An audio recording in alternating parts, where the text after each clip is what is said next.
వైశాఖమాసం ఎందుకంత ప్రత్యేకం? ఈ మండు వేసవిలో మనం చేసే ఒకే ఒక్క చిన్న జలదానం ఏకంగా 1000 గోవులను దానం చేసినంత గొప్ప పుణ్యఫలాన్ని ఎలా అందిస్తోందో స్కందపురాణం ఏం చెప్తోందో ఇప్పుడు వివరంగా చూద్దాం. మన ఈ విశ్లేషణకు మూలం ఈ ఒక్క వాక్యమే. ఇది నేరుగా స్కందపురాణం నుంచి తీసుకున్నది. ఒక్కసారి ఆలోచించండి. వేసవి తాపంతో గొంతు ఎండుకుపోయిన వారికి కాసిన్ని నీళ్ళివ్వడం, అది ఏకంగా 1000 గోదానాలతో సమానమట. ఇంతకంటే గొప్ప వాగ్దానం ఇంకేముంటుంది చెప్పండి? అసలు ఇంతటి అద్భుతమైన ఫలం వెనుక ఉన్న కారణాలేంటో తెలుసుకుందాం. అసలు మనకున్న 12 మాసాలలోకి వైశాఖానికే ఎందుకింత ప్రాధాన్యత? మన పురాణాలు దీనిని ఎందుకు మాసాలలోకెల్లా ఉత్తమమైనదిగా కీర్తించాయి? ఆ రహస్యమేంటో ఇప్పుడు చూద్దాం. ఈ పట్టిక చూడండి, ఎంత అద్భుతంగా వివరిస్తోందో గదా! ఎలాగైతే విద్యలన్నింటిలో వేదాలు, మంత్రాలలో ఓంకారం, లోహాలలో బంగారం అత్యంత శ్రేష్టమైనవో, ఠీక్ అలాగే మాసాలన్నింటిలోనూ వైశాఖమాసం అత్యున్నతమైనది అని స్కందపురాణం చెబుతోంది. అంటే ఇది ధర్మాచరణకు, యజ్ఞయాగాదులకు, తపస్సుకు అత్యంత అనువైన సమయమన్నమాట. అంతేకాదండి, ఈ మాసం శ్రీమన్నారాయణుడికి అత్యంత ఇష్టమైనది. అందుకే దీన్ని మాధవమాసం అని కూడా పిలుస్తారు. ఎవరైతే ఈ నెల రోజులపాటు సూర్యోదయానికి ముందే స్నానం చేసి విష్ణువును పూజిస్తారో వారు ఆ నారాయణుడికి అత్యంత ప్రియమైనవారుగా అవుతారని మన శాస్త్రాలు చెబుతున్నాయి. సరే, ఇక మన అసలు విషయానికొద్దాం. జలదానం. ఎండలు మండిపోయే ఈ మాసంలో చేసే ఈ ఒక్క దానం మిగిలిన అన్ని దానాల కంటే ఎలా గొప్పదయ్యింది? దాని వెనకున్న శక్తి ఏంటి? 1000! ఇది కేవలం ఒక అంకె కాదు. ఇదొక చిన్న నిస్వార్థమైన సేవకు లభించే అనంతమైన పుణ్యరాశికొక ప్రతీక. వేసవిలో నీటి విలువ మనందరికీ తెలిసిందే.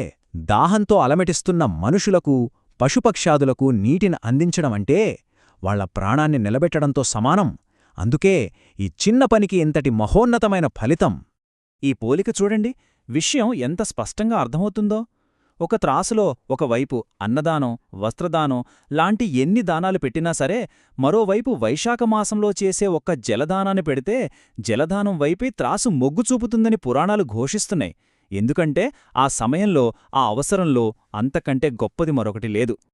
అయితే కేవలం జలదానం మాత్రమే కాదు, ఈ పుణ్యమాసంలో మనం ఆచరించగల మరికొన్ని శక్తివంతమైన దానాలు కూడా ఉన్నాయి. వేసవి తాపం నుంచి ఇతరులకు ఉపశమనం కలిగించి ఆ 7 రకాల దానాలేంటో ఇప్పుడు తెలుసుకుందాం. ఈ 7ంటిని గమనిస్తే వీటన్నింటి వెనక ఉన్న ఉద్దేశం ఒక్కటే: వేసవి కష్టాల నుంచి ఉపశమనం కలిగించడం.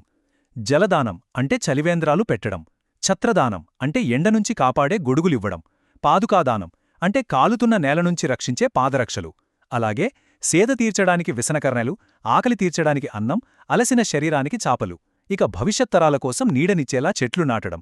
ఇవన్నీ ఎంతో ఆచరణాత్మకమైన కరుణతో కూడిన దానాలు. సరే, ఏం చెయ్యాలో తెలిసింది. మరి దాన్ని ఎలా చెయ్యాలి?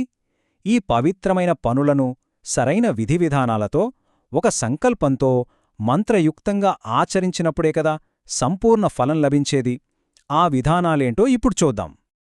అన్నింటికన్నా మొదటిది, అత్యంత ముఖ్యమైనది ప్రాతస్నానం. అంటే సూర్యోదయానికి ముందే పవిత్ర నదులలో లేదా కనీసం ఇంట్లో అయినా గంగను స్మరించుకుని చేసే స్నానం. వైశాఖమాసంలో చేసే ఈ ఒక్క స్నానం ఎన్నో జన్మల పాపాలను సైతం పోగొట్టగలదని మనకొక నమ్మకం. ప్రాతస్నానం చేసేటప్పుడు ఈ మంత్రాన్ని సంకల్పంగా చెప్పుకోవాలి. మధుసూదన దేవేశ వైశాఖే మేషగే రవో ప్రాతస్నానం కరిష్యామి నిర్విఘ్నం కురు మాధవ. దీనర్థమేంటంటే, ఓ మాధవ, మధుసూదన, సూర్యుడు మేషరాశిలో ఉండగా ఈ వైశాఖమాసంలో నేను ప్రాతస్నానం చెయ్యాలని సంకల్పించుకున్నాను. నా ఈ వ్రతాన్ని ఎలాంటి ఆటంకాలు లేకుండా నెరవేర్చు స్వామి అని ప్రార్థించడం. స్నానం పూర్తవగానే సూర్యభగవానుడికి లేదా శ్రీ మహావిష్ణువుకు దోసిలితో నీటిని సమర్పిస్తూ అర్ఘ్యమివ్వాలి. ఆ సమయంలో ఈ మంత్రాన్ని పఠించాలి. వైశాఖే మేషగే భానౌ ప్రాతస్నానపరాయణః అర్ఘ్యం తేహం ప్రదాస్యామి గృహాణ మధుసూదన. అంటే, ఓ మధుసూదన, మేషరాశిలో సూర్యుడుండగా నేను ప్రాతస్నానం పూర్తిచేసి నీకు ఈ అర్ఘ్యాన్ని సమర్పిస్తున్నాను, దయచేసి స్వీకరించు అని వేడుకోవడం. పుణ్యాన్ని సంపాదించడం ఒకెత్తు అయితే దాన్ని జాగ్రత్తగా కాపాడుకోవడం మరో ఎత్తు. వైశాఖమాస వ్రతం చేసేటప్పుడు కొన్ని పనులకు దూరంగా ఉండాలని మన శాస్త్రాలు చెబుతున్నాయి. ఆ నియమాలేంటో ఒకసారి చూద్దాం. స్కందపురాణం ప్రకారం ఈ 8 విషయాలకు దూరంగా ఉండాలట.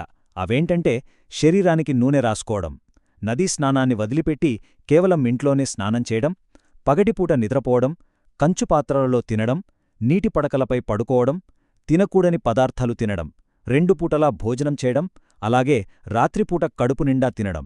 ఈ నియమాలన్నీ మనల్ని ఇంద్రియ నిగ్రహం వైపు, ఒక సాత్విక జీవనం వైపు నడిపిస్తాయి. చివరగా ఇదంతా మనల్ని ఒకే ఒక ఆలోచన దగ్గర నిలబెడుతుంది. మండు వేసవిలో దాహంతో ఉన్న ఒక ప్రాణికి కాసిన్ని నీళ్ళివ్వడం. ఇంత చిన్న కరుణామయమైన చర్యతో ఇంతటి ఆధ్యాత్మిక ఉన్నతి, మోక్షమార్గం నిజంగా సాధ్యమేనా? పురాణాలు మాత్రం గట్టిగా సాధ్యమే అని చెబుతున్నాయి. వైశాఖమాసంలో భక్తితో, కరుణతో చేసే ప్రతి చిన్న సేవ కూడా మనల్ని భగవంతునికి మరింత దగ్గర చేస్తుందని గుర్తుంచుకుందాం.